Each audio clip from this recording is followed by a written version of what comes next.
Comedian fish Venkat recent గా అకాల మరణం చెందిన సంగతి తెలిసిందే.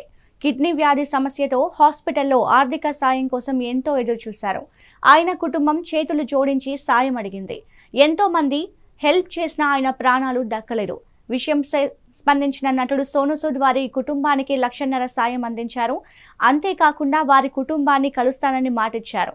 ఇచ్చిన మాట ప్రకారం హైదరాబాద్కు వచ్చిన సోనూ సూద్ అడ్డగుట్టలోని ఫిష్ వెంకట్ ఇంటికి వెళ్లారు. ఆయన ఫోటోకు నివాళి అర్పించారు. కుటుంబ సభ్యులను పరామర్శించారు. వారి కుటుంబానికి అన్ని విధాలుగా అండగా ఉంటారని హామీ ఇచ్చారు. ఇందుకు సంబంధించిన వీడియో ఇప్పుడు వైరల్ అవుతోంది.